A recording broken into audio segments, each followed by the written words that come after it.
Ezra had always been hungry for color, for meaning, for something greater than the narrow strait of his crumbling city. His fingers were always stained with paint, his dreams thick with images waiting to be born.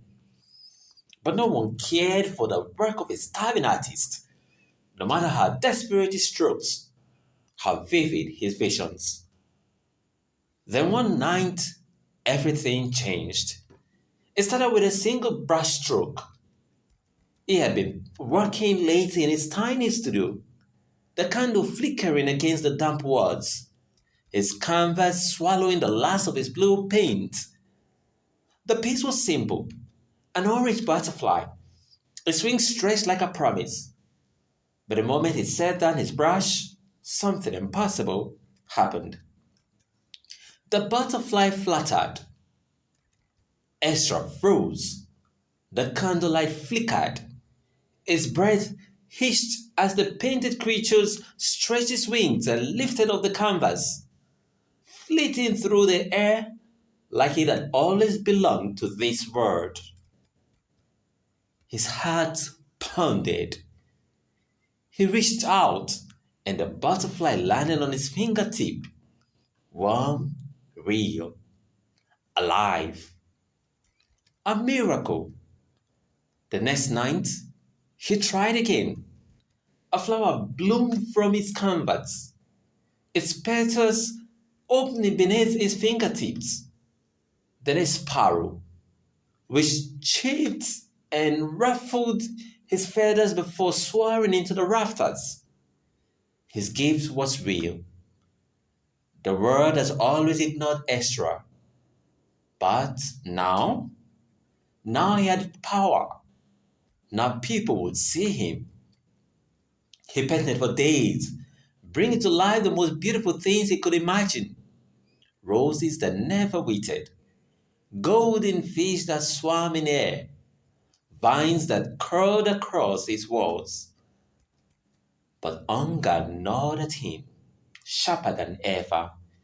He needed money, he needed recognition. And so he painted something bigger. A wolf, fur as dark as the void, eyes burning with molten gold. The strokes were wide, almost frantic. And when he was finished, he stumbled back, breathless. Then the air trembled. The wolf blinked. The growl came first, low and rumbling, curling through the room like a storm on the horizon. The beast stepped forward, his claws clicking against the wooden floor. It did not look at him with wonder, as the butterfly had. It did not flit or bloom or sing. It hungered. Ezra barely had time to move before the creature lunged. He threw himself aside, crashing into his easel, paint spilling like blood. The wolf snarled, eyes glowing, its form flickering between paint and flesh, as if it did not yet belong to this world. But it was trying. Terror clawed at Ezra's throat. This was not a creation of beauty. This was something else, something darker, something wrong. He had to undo it, but how? The butterfly had left. The flowers had taken root. He had only ever given life, never taken it back. The wolf turned to him, its golden eyes locking onto his. It crouched, muzzles coiling. Then it leapt. Instinct took over. Ezra snatched his brush, dipped it into the thickest black paint he had, and slashed it across the canvas.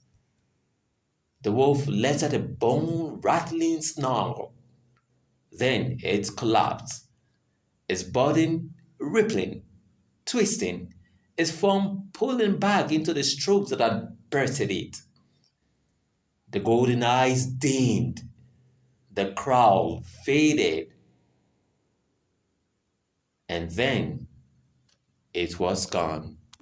Ezra fell to his knees, chest heaving. The studio was silent. The only thing left on the canvas was a smudge of black streaked with a remnant of something monstrous. His hands trembled. He had created life, and now he knew how to take it away. But as he looked at his brush, at the colors that still pulsed with possibilities, a question lingered at the edges of his mind. What else could he create? And what else waiting in his imagination should never be born?